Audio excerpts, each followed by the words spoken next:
ขัดแล้วก็ปัดกวาดตอนแรกก็ปูอาสนะกันหน่อยปูอาสนะเลี่ยงกันมงอาจารย์แล้วก็มงลูกศิษย์ที่บ่ให้นั่งเสมอกับอาจารย์ปูแถวไปตอนแรกมาปูแล้วก็ตีข้องกันหน่อยตีข้องก็แย่งกันได้กันหน่อยแย่งกันตีข้อง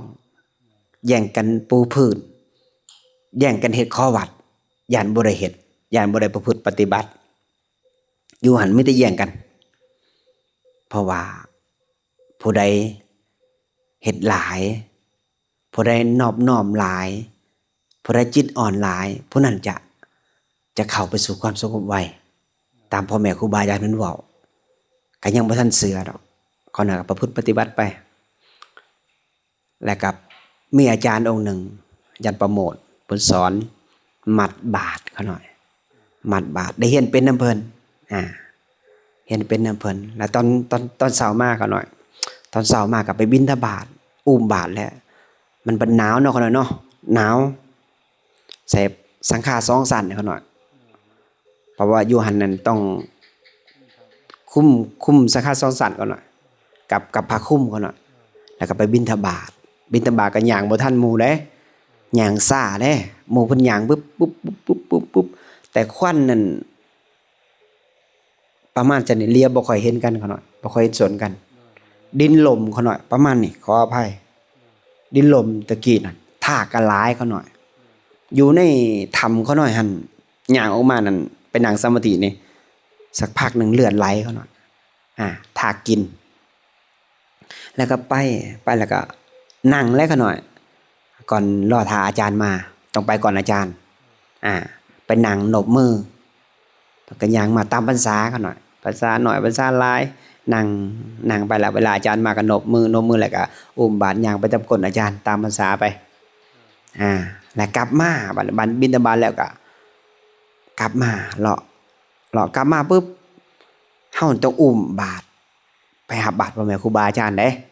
แย่งกันหับบาตรพ่อแม่ครูบาอาจารย์ไผพรรษา1 2 3นี่ต้องหับบาตรพ่อแม่ครูบาอาจารย์บ่ให้พ่อขาวบ่ให้สำเร็จอุปถากได้1 2 3ในบวชใหม่นี่นะแล้วไปหับพ่อแม่ครูบาอาจารย์แล้วกลับมาต้องย่างไวกว่าพ่อแม่ครูบาอาจารย์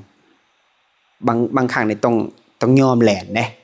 เผื่อยันบ่ทันนะยันบ่ทันที่เฮ็ดข้อวัดเพราะหยังกลับมาต้องเอา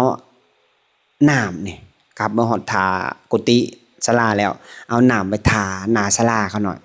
ทาหน้าศาลาไปหดตีนอาจารย์แล้วก็หดเท้าที่พรรษาหลายกว่าเฮานะหดแล้วปุ๊บแล้วก็เสร็จเขาหน่อยเสร็จเอาผ้านี่แหละผู้นึงเสร็จผู้นึงหดผู้นึงหดผู้นึงเสร็จแล้วก็เฮ็ดแล้วก็ปุ๊บเก็บแล้วก็เอาผ้าปูแล้วก็เอาข้าวออกเอาอาหารออกจำแนกขึ้นโต๊ะเขาหน่อยขึ้นโต๊ะปุ๊บแล้วเฮามาล้างบาตรแล้วมาตั้งเรียงปุ๊บตั้งเรียงปุ๊บเรียบร้อยมันก็เอาผ้าคลุมเนี่ยเขาหน่อยดังไฟขึ้นพอข้าวดังไฟขึ้นแล้วก็ไปค้างให้มันแห้งน้อยนึงเขาหน่อยแล้วก็คุมแล้วก็ไปนั่งสมาธิ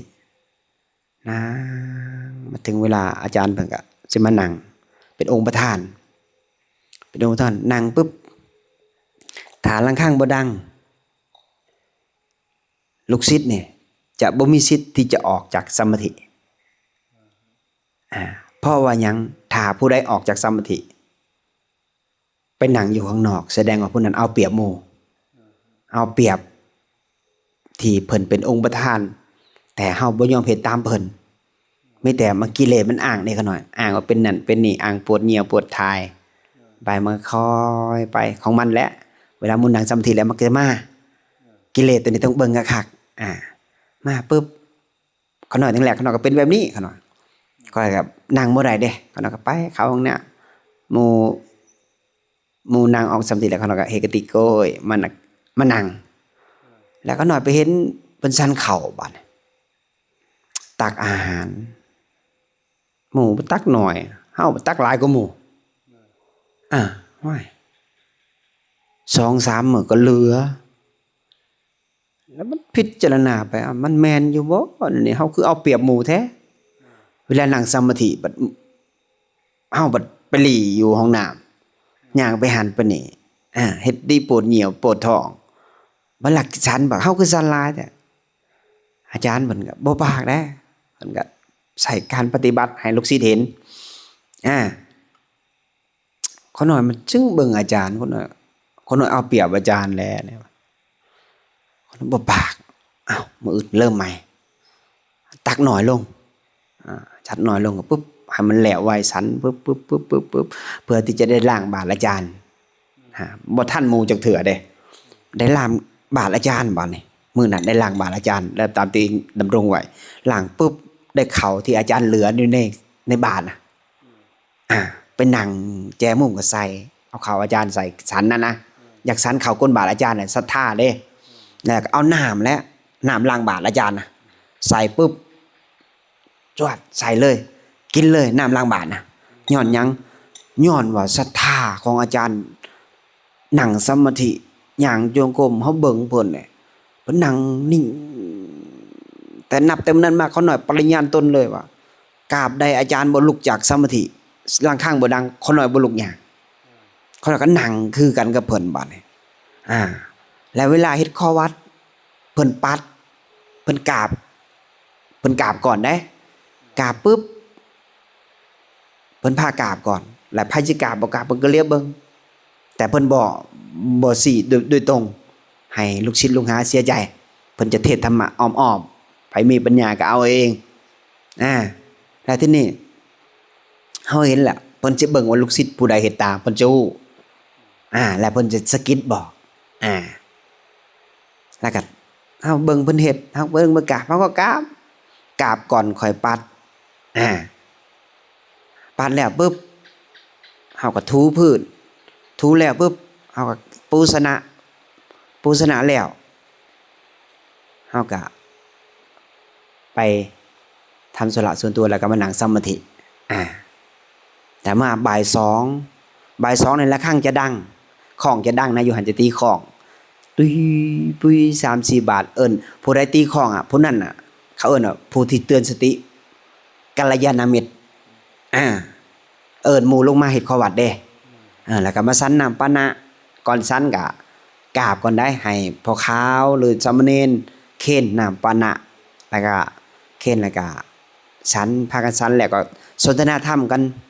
ตอนที่เฮาสันน้ำปานะกันหน่อยสนแล้วก็มาเฮ็ดข้อวัดข้อวัดแล้วผู้หนึงไปทางหนึ่งปัดเดินผู้หนึงไปล้างห้องน้ำอีก 3-4 คนก็ปัดศาลาถูพื้นปูสนะเสนาสนะแล้วก็เลี้ยงปุ่มแล้วก็น้ำดื่มเฮ็ดแล้วก็ไปทำธุระส่วนตัวแล้วกลับมานั่งสมาธิเฮ็ดแบบนี้คู่มื้อเอาบิณฑบาตก็ต้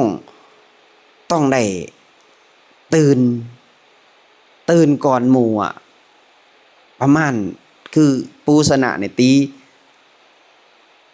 3แต่เฮาต้องตื่นก่อนตี 3ตี 2 ครึ่งนี่สิ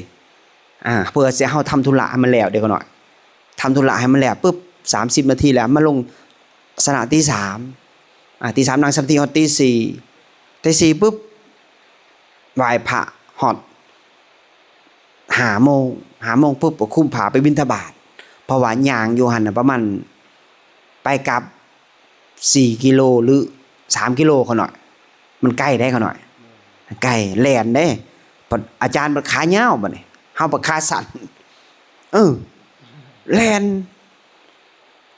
ตะกี้บ่มีหนทางมันดินหล่มเด้ท่าก็หลายแต่ละมื้อบัดเฮามาพิจารณาตัวเองแล้วเบิ่งการประพฤติปฏิบัติของเพิ่นแต่ละมื้อนะนิ่งจะบ่มีเสียงหยังจะบ่มีเสียงคุยหยังในศาลานี่นอกจากตอนที่สันน้ำปานะกับตอนที่เฮ็ดข้อวัดก็น้อยๆนึงบ่ได้คุยกันนึงหลายแป๊บเดียวแล้วก็ปะกับกุดไผกุดมันจะบ่มีการคุยกันเพราะว่าการเบิ่งจิตแล้วก็เวลาเฮากลับไปพักน่ะเฮาจะไปปีกวิเวกต่อจะไปพีภาษาบ่จะไปถ้ำบ่จะไปแดนน้ำตกบ่เฮาก็ไปส่วนกันถ้าไผยังอินทรีย์ยังบ่ทันแข็งแกร่งก็ส่วนกันไป2 องค์ไปนั่งคนละจุดคนละแจคนละมุมเพื่อหยังถือว่าเฮาจูงซึ่งกันและกันเป็นกัลยาณมิตรซึ่งกันและกันเพื่อบ่ให้กันแล่นกัน เดี๋ยวพึกไปพึกไปพึกไปเดี๋ยวมันจะกล้าขึ้นมาเองแต่เฮาบ่พึกแล้วจะบ่กล้าขอหน่อยนี่อาจารย์เพิ่นว่ามีอาจารย์องค์หนึ่งหลายพรรษาแล้วเพิ่น7-8 พรรษาพุ่นแล้วเพิ่นว่าญาเมตตาเฮานี่แข่งกันบ่นี่จะซิกบ่เพิ่นว่าขอหน่อยก็ถามนี่ซิกคือหยังว้ายภาวนาเมื่อคืนสอดแจ้งโอ้โยเจ้าของว่าถึกทางแล้วตัวนี่ขอหน่อยก็เอ้าจะขึ้นก็จะขึ้นเพิ่นว่าเอายวนให้3คืนไปเจ้าบวชใหม่เพิ่นว่านะเขาหน่อยก็ย่างจงก้มมงอาจสงก็หน่อยอาจสงมีพระพุทธรูปที่เฮ็ดกันกลางเว้นเนี่ยเฮ็ดอาจสงเฮ็ดปูนมงหนังสมาธิก็หน่อยกลางคืนน่ะบ่ได้นอนนี่จะซิกเพิ่นต่อ3คืนเขาหน่อยว่าถ้านั้น7คืนดีบ่อาจารย์ว่า7คืนก็ได้แต่เพิ่นไปนอนแต่คืนแรกเลยเขาหน่อยก็ตั้งอธิษฐานแล้วเพิ่นว่าเพิ่นบ่ไหวเพิ่นว่าอายุหลายแล้วเพิ่นก็บ่หลายหรอก40ปลายเขาหน่อยเขาหน่อยก็เลี่ยเพิ่นก็ประมาณช่วงนั้นบวกนำใหม่ก็ประมาณ38นี่แหละเขาหน่อยก็ได้38 39นั่นแหละบวชใหม่ๆก็ได้แล้วเขาหน่อยก็ย่างเมื่อคืนสอดแจ้งเขาหน่อยเพิ่นตื่นเช้ามาเพิ่นก็ไปบิณฑบาตเพิ่นก็ยกโป้ให้โอ้สุดยอดว่ะความหนาวได้เขาหน่อยประมาณเหลืออยู่บ่กี่องศาเขาหน่อยที่มันเหลือน่ะอันนี้เปียกเมิดเขาหน่อยเปียกเขาหน่อยแต่ว่าแต่ละคืนกลางเว้นก็เฮ็ดเวียกแบกดินแบกทรายขึ้นมาเฮ็ดกลางคืนก็มันนี่ซิกเขาหน่อยจิตตลอดเวลา7คืนยังบ่หนำใจคนนั้นลงมาศาลาอีก7คืนอีกอยู่เทิง7คืนลงมาศาลาอีก7คืนแต่ที่นี่อาจารย์ประโมทว่าบอกอาจารย์ใหญ่นะมันบอกว่าอย่าให้มันนิสิกหลายเดี๋ยวมันจะปวงเดี๋ยวมันจะขาดสติตอนนั้นเขาหน่อยมีศรัทธาหลายเขาหน่อยศรัทธาพระพุทธเจ้าหลายบ่ฮู้จักว่าการที่ว่าตัวเองแบบบ่ฮู้จักว่าศรัทธาเป็นแบบใดแต่ฮู้จักว่าชาตินี้ต้องฮู้ว่าเขาหน่อยต้องหลุดพ้นต้องเฮ็ดให้มันหลุดให้มันกิเลสมันเบาบางที่สุดจังได้ก็ได้แต่บ่ฮู้จักว่าเฮาสิได้ส่ำใดยังบ่ฮู้แต่ว่าพยายามให้ถึงที่สุดในศาสตร์นี่มันตั้งสัจจะไว้จังซั่นนะบ่ดีก็ให้มันตายบ่ตายก็ให้มันดีและอยู่ไปฮอดประมาณครึ่งเดือนปุ๊บฮอด27 28มื้อแล้วก็พริถึกโยมเอื้อยผู้หนึ่งที่โยมแม่พาไปบวชนะเราเสียแล้วแต่นี่ขาบอาจารย์บ่อยากให้ไปนะเพราะว่าเพิ่นเป็นห่วงเฮายังเฮียนใหม่เด้บ่อยากให้ไปแต่ว่าพอดีเกิดโยมเอื้อยนั้นเสียเพิ่นก็เลยปล่อยไปปล่อยไปเพิ่นถวายปัจจัยปล่อยไปแล้วแต่นี่กับกิเลสมันก็ดีใจเด้บาดนี้มันได้โอกาสไปแล้วนั่นว่ะมันก็ไปมันก็จาริกธุดงค์ไปออกจากปาก2นั้นมาปึ๊บย่างไปฮอดพี่แล้วตั้งแต่ปาก2ฮอดภูเขาควายบ่แล้วคำไสนอนหันไปเลยแต่ว่ามีสิ่งหนึ่งเวลาครูบาเขาหน่อยอยู่ในป่านะเขาหน่อยแล้วนึกถึงคนที่ดุคนที่หายเขาหน่อยคนที่เปิดเครื่องเสียงใส่เขาหน่อยตลอดเวลา3เดือนที่พรรษาที่2ที่ผ่านมาพรรษาแรกนั่นนะหน่อยเขาเปิดเครื่องเสียงเขาหน่อยทนจากเครื่องเสียงอันนั้นเขาหน่อยนั่งสมาธินิ่งเขาหน่อยเลยคิดฮอดพระอาจารย์ว่าเพิ่นเป็นอาจารย์สอนเฮาจึงได้สงบปานนี้นะแผ่เมตตาให้เพิ่นเพิ่นสิหายเพิ่นยังเฮาจะแผ่เมตตาให้เพิ่นตลอดคุมื้อก็ยังไปกราบเพิ่นอยู่แล้วก็ย่างไปแต่บ่กล้านอนวัดย้อนหยังย้อนว่าพรรษาน้อยเขาหน่อยคำไสนอนเข้าไปนี่ย่างไปนี่ย่างปุ๊บเลี้ยวปุ๊บนี่พอดเลยได้เขาหน่อยเหมือนกับ เขาจูงไปเลยพิพาษาเลยเขาหน่อยเขาแวะมาได้กับพิพาษาบ้านนั้นตอนแวะกับตอนประมาณ7 โมงได้เขาหน่อยแวะเขานะป่านะบอกกล้าว่ากิเว้นย่านเขาตำรวจมาจับย่านชาวบ้านเขามาจับย่างไปจนค่ำมืดบ่มีคนเลยแวะปุ๊บเข้าไปแม่นปั๊บหลดแล้วไปฮอดพระอาจารย์ทองใบเขาแนะนำเด้นี่เจ้าจะไปแบบผู้ควายจะหมักไปทำนี่แต่เขาหน่อยบัดอยู่น้องหลวงบัดเขาวัดเข่งเด้เขาหน่อยเข่งแล้วทีนี้เขาหน่อยไปอยู่หันบ่ถึกหมูบัดนี่ตัวเองเข่งเด้หมู่บัดธรรมดานะแบบเดินสายกลางนะบ่เข่งบ่ย่านนะเฮาบ่เข่งหมู่เห็นหมู่จับเงินก็บ่ได้ตำหนิตีเตียนเห็นหมู่กินแบบจังได๋กับตีเตียนแต่หมู่บ่ได้นะอยู่กับหมู่บ่ได้ดอกจังซี่อุ้มบาตรขึ้นบอกอาจารย์เขาหน่อยสิไปอยู่ถ้ำอาจารย์ก็บอกไปขึ้นถ้ำไปผู้เดียวบางครั้งนะไปอยู่ในถ้ำนะบางครั้งมันขี้ข้านไปบิณฑบาตเขาหน่อยบ่ให้มันสัน4 มื้อเขาหน่อยมันบ่ขี้ข้านบิณฑบาตเขาหน่อยบ่ให้มันสันเก่า4 มื้อมื้อที่5มีกัลยาณมิตรขึ้นไปนึกว่าเขาหน่อยตายนะขึ้นไปเอาเขาเอาหยังไปหยอดให้เขาต้มให้ปอดน้อยหนึ่งดีแล้วก็มื้ออื่นมาเขาน่ะก็มีเหือมีแห้งลงไปบิณฑบาตจากมงธรรมที่เขาน้อยอยู่นะไปบิณฑบาตไปกลับจาก2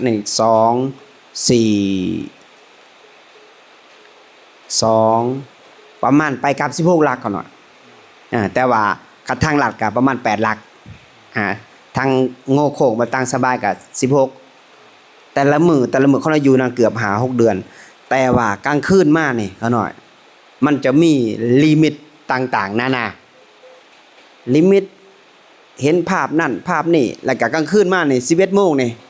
หรือ6 โมงแรงนี่จะมีแหละเสียงหัวขวัญเสียงญาติโยมนี่นะหัวคันอีกตอนหน้าจะมันมีกอใหม่หลายทางเทิงจะมีใหม่ใหญ่หลายบางครั้งบางคืนน่ะมีงูก็หน่อยมีงูอยู่ข้างๆแต่มันบ่ทำลายเฮาได้เวลาน้ำตกมานี่น้ำตกลงมาเนี่ยเฮาไปนั่งอยู่หั่นน่ะม่วนความสุขที่สุดเลยแต่คู่มือนี่มันจะต้นไม้มันจะบากไปหมดแล้วก็หน่อยแล้วก็บางครั้งก็มีเสียงสูดมนต์ถ้าเกิดเฮาเฮ็ดหยังแปลกๆนะจะมีเสียงหย่างออกมาจนเฮาหายมันจึงหยุดอยู่ในถ้ำแห่งนั้นอยู่ภูเขาควายแห่งนั้นและทีนี้เขาหน่อยละนิวรณ์ได้จังไดมันนั่งแล้วมันง่วงนอนเขาหน่อยง่วงนอนจนไหนง่วงนอนเขาหน่อยมาพิจารณาว่าเขาหน่อยสิง่วงนอนอีกแบบนี้บ่คันแบบนี้บ่ได้เห็นบ่เป็นหยังจะมีคนหัวขวัญเขาหน่อยนะย้อนเขาหน่อยตอดเงาเขาหน่อยบ่ฮอด30 นาทีตอดเงาปุ๊บบ่ฮอด30 นาทีตอดเงาปุ๊บแล้วมีคนหัวขวัญเขาหน่อยในถ้ำนะบ้าถึกเยอะเย้ยบัดนี้มันบ่ยอมอาจารย์บ่ยอมไปเบิ่งหน้าผาตัวนั้นเขาน่ะก็นั่งแหละประมาณศอกนึงนั่งปุ๊บดึงลมเข้าไปก็ยังง่วงอยู่ขยับเข้ามาอีกคืบนึงมันก็นิ่งไปหน่อยนึงมื้อที่1ลองยังง่วงไปนั่งทำยังง่วงคือเก่าอีกกลับมามื้อที่2อีกไปนั่งอีกคืบก็มาอีกกลับไปทำยังง่วงอีกกลับมื้อที่3เหลือคืบเดียวบัดไปนั่งอยู่กิเลสมันยันตายนั่งปุ๊บลมละเอียดเข้าหายวึบไปหายกระโตแข็งเป๊กเลยแข็งนั่ง 3-4 ชั่วโมงบัดนี้นั่งเป๊กแข็งปึ้งมาเห็นความเกิดดับโอ้ยเห็นได้ยินเสียงไก่ขันบัดนี้มันอิ่มบ่ได้ยินเสียงไก่ขันปุ๊บมันออกมาคลายออกมันย่างมาลงโฉงมาฮอดเวลาบิณฑบาตแล้วตัวนี้ก็จับบาตรเนี่ยก็จนนั้นโทรศัพท์บ่มีเขาหน่อยบ่มีโทรศัพท์บ่มีโมงบ่มีหยังอาศัยเสียงไก่ขัน ขันข้างหนึ่งแสดงว่า12โมงครึ่งไข่ข้างสองบ่ายโมงครึ่งข้าง3โมง4โมงอาศัยไก่ขันเลยเพราะว่าไก่ส่วนนั้นหลายเขาหน่อยย่างไปแต่ละบางเหยียบแต่ไข่ไก่เพราะว่าไก่อาจารย์เพิ่นเลี้ยงหลายเด้ปุ๊บเฮาก็ไปจับมากปุ๊บจับบาตรมากไปบิณฑบาตกลับมาฉันแต่ละมื้อพึกเห็นจิตเห็นใจตัวเองอยู่ในธรรมเนี่ยถ้าไผนับแต่มื้อนั้นมาขออภัยนับแต่มื้อนั้นมาเขาหน่อยก็นิวรณ์หาเขาหน่อยเขาหน่อยนั่งสมาธิยามใดแข็งยามนั้นแต่ว่าให้เฮาฮู้โตมันเป็นหยังเกิดขึ้นก็ให้ฮู้โตอยู่ผู้เดียวนี่ระวังความคิดที่สุดนะบ่ให้มันออกนอกลูกนอกทางบ่ให้มันมีความลังเลสงสัยหยังให้ปฏิบัติอย่างเดียวถ้าใครอยากปฏิบัติผู้นั้นต้องบ่มีโทรศัพท์ผู้นั้นต้องบ่จับปัจจัยถ้าผู้ใดอยากเจอความสงบที่สุดมากกว่าเงิน100 ล้านพันล้านความสงบนี่มีจริงความหลุดพ้นมีจริงถ้าเจ้าศรัทธาพระพุทธเจ้าถ้าเจ้าบ่ลังเลสงสัยความลังเลสงสัยเนี่ยความคิดเนี่ยมันเฮ็ดให้เฮาตกต่ำมันเฮ็ดให้เฮาติเตียนผู้อื่นความลังเลสงสัยมันเฮ็ดให้เฮาอาฆาตเฮ็ดให้เฮาพยาบาทเฮ็ดให้มันผูกมัดเฮาทุกภพทุกชาติเฮ็ดให้เฮาเวียนว่ายตายเกิดอยู่นี่บ่ให้เฮาไปไสย้อนความลังเลสงสัยก็เอิ้นว่าหยังก็นิวรณ์หาบ่เฮ็ดให้เฮาไปบ่ฮอดฝั่งย้อนความคิดเพราะฉะนั้นไผมีความคิดที่อกุศลละมันลดเพราะว่าความคิดตัวนี้ให้เจ้าเชื่อว่าความคิดนี่ไปบ่ฮอดฝั่งไปฮอดฝั่งที่สุดก็คือสติและปัญญาปล่อยความลังเลสงสัยถิ่มไปเฮาบ่ต้องไปเบิ่งผู้อื่นเขาเบิ่งแต่ตัวเองเพิ่นสิเป็นได้ก็แล้วแต่มันสิเป็นได้ก็แล้วแต่เบิ่งแต่ตัวเองมันคิดบ่ดีโยนทิ่มบ่เชื่อมันคิดได้โยนทิ่มโยนทิ่มคันเจ้าอยากปฏิบัติคันเจ้าอยากไปฮอดฝั่งเจ้าต้องทิ่มสิ่งตัวนี้ตัวเดียวคือความลังเลสงสัยตัวเดียวคือความคิดอกุศลทิ่มมันเลยถ้าเฮาบ่ทิ่มตัวนี้นะเฮาไปไสบ่ฮอดฝั่งเห็นบ่ขอโทษขออภัยเด้อคันถึกบ่ได้ก็ได้บางคนไปฮอดกลางทางใส่สุดแหละปล่อยวางปล่อยหมดทุกสิ่งอย่างจนเราก็ปล่อยผาแม่นบ่ตัวนี้แหละมันย้อนหยังย้อนความคิดย้อนความลังเลสงสัยเฮาถึงแก้ผาได้เด้เฮาถึงไปใส่ส่งใส่เสื้อในอยู่ในคฤหัสถ์แม่นบ่เขาหน่อยย้อนหยังก็ย้อนความคิดอย่าชูเว้าได้ว่าบ่มีบุญมันบ่ได้เกิดกับคนที่หมดศรัทธาบุญมาเกิดกับคนที่ศรัทธาและคนที่มีความเพียรและคนที่ลงมือปฏิบัติมุ่งหน้าไปสู่พระธรรมมุ่งหน้าเข้าสู่คำสอนอย่างเดียวบ่ต้องออกนอกลูกนอกทางไปตามองค์สัมมาสัมพุทธเจ้าที่บัญญัติไว้มรรคองค์8ให้จิตร่วมศีลสมาธิปัญญาให้เกิดสติปัญญามันสิเป็นหยังก็แล้วแต่สภาวะที่เกิดขึ้นแล้วมันก็ดับไปมันจะเกิดหยังก็แล้วแต่เฮาบ่ต้องไปเกี่ยวของในสภาวะให้เฮามุ่งหน้าอย่างเดียวเลยสภาวะนี่มันเป็นกับดักให้เฮาไปต่อบ่ได้จะเป็นสภาวะหยังก็แล้วแต่จะเป็นลิมิตหยังก็แล้วแต่ให้เฮาบ่ต้องไปลังเลสงสัยเฮาไปอย่างเดียวเลยให้ฮู้มันซื่อๆโอ้มันเกิดเดี๋ยวมันก็ดับไปมันเกิดเดี๋ยวมันก็หายไปทุกๆสภาวะบ่ว่าลิมิตหยังก็แล้วแต่บ่ว่าตัวโอนเอ็นบ่ว่าหัวใหญ่เท่ากับผู้โตเท่านี้ก้อยบ่ว่าเห็นหน้าจะโยดบ่ว่าเห็นหยังก็แล้วแต่ลิมิตต่างๆหน้ามันเป็นตัวที่บททดสอบเจ้าสิผ่านได้บ่คันเจ้าผ่านได้แสดงว่าเจ้ามีศรัทธาอย่างล้นหลามถ้าเจ้าผ่านบ่ได้เจ้าติดกับไปไสบ่ได้ปึ๊บมีได้สมาธิหน่อยหนึ่งเดี๋ยวมันปรุงแต่งขึ้นมาพอแล้วซ้ำนี่เฮาเอาซะนี่พ่อเบิ่งมันคักๆเบิ่งมันทุกซอกทุกมุมเบิ่งมันฮู้จักหยังทำลายผู้ฮู้ทิ่มแล้วก็ฮู้จักว่าไผเป็นผู้ฮู้แล้วก็บางครั้งมันผ่านจากตัวนี้ไปปุ๊บมันก็ไปเจอความว่างมันผ่านจากความว่างเนี่ยบัดเฮาต้องผ่านความว่างไปเด้คันไผบ่ผ่านความว่าง ไปเจอความว่างเปล่าปุ๊บโจโลหนังขึ้นมาออกมาจากสมาธิโล่งปลอดโปร่งหมดเลยมันก็พอใจอยู่ตรงนั้นมันก็นั่งต่อยนั่งต่อพอใจปุ๊บนั่งแข็งจะเป็นหิมะจิตเอาเย็นสงบยืดเย็นเยือกเลยออกมาโล่งปลอดโปร่งโอ้ความว่างนั้นหมดแล้วมันว่าหมดแหละไผบอกหมดต้องไปเบิ่งถามว่าไผบอกหมดไผบอกว่างไปเบิ่งมันคักๆต้องมันว่างก็อย่าให้มันว่างจากสติและปัญญาบ่ให้มันว่างจากตัวนี้อย่าใส่ความจำมาเป็นปัญญาต้องใส่จากวิปัสสนาโดยตรงเลยถ้ามีความคิดแสดงว่ามันบ่ว่างถ้าว่าบ่มีความคิดแสดงว่าวิปัสสนาโดยตรงมันเกิดจากปัญญามันเกิดจากวิปัสสนาได้บ่มันเกิดจากความคิดได้ความคิดเนี่ยมันอยู่ในขันใดคือขัน